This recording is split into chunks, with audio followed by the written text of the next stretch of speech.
पितृपक्ष शुरू हो चुके हैं। ऐसे में कौवे को भोजन कराने से लाभ मिलता है क्योंकि इससे पितृ प्रसन्न होते हैं। इसके अलावा दूसरी वजह भी है कि कौवे को भोजन कराना चाहिए।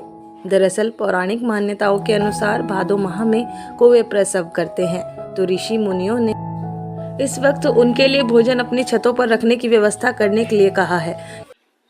जो हमारे शास्त्रों में वर्णित है कि कौवे को भोजन दिया जाए, तो इसकी शास्त्रीय एक परंपरा है कि गऊ को, कौवे को, चींटी को, अग्नि को भोजन दिया जाता है, किंतु कौवे को पितर का रूप माना जाता है और यम का भी रूप माना जाता है। इसीलिए हमारे शास्त्रों में कहा कि इनको भोजन कराइए। अब देखिए, जो हमारे प्राचीन ऋषि मुनि थे ना, वह बड़े विज्ञ थे। वह जानते थे कि क्या, कैसे, कब करना है, लेकिन सामान्य बुद्धि वहां तक जा नहीं पाती। जैसे अब आश्विन में प्रतिपदा में श्राद्ध प्रारंभ हो जाते हैं और उससे पूर्व जब भादों का महीना लगता है, तो उस वक्त जो कौवे होते हैं ना, तो उस वक्त प्रसव करते हैं।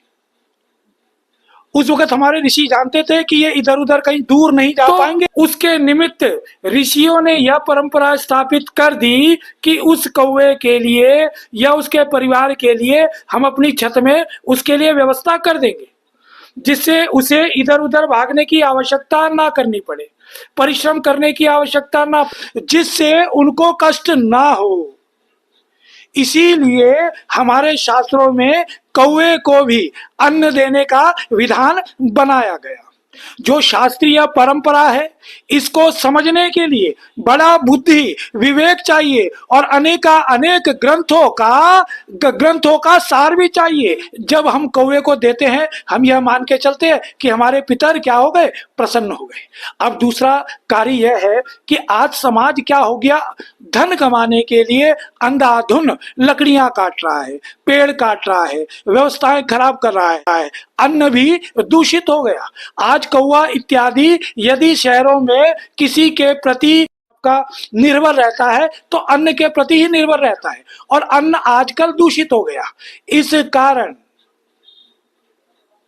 इस कारण से कौवों की संख्या कम हो गई, पेड़ों की संख्या कम हो गई, तो कौवों की संख्या भी कम हो गई। नारायण नारायण नारायण।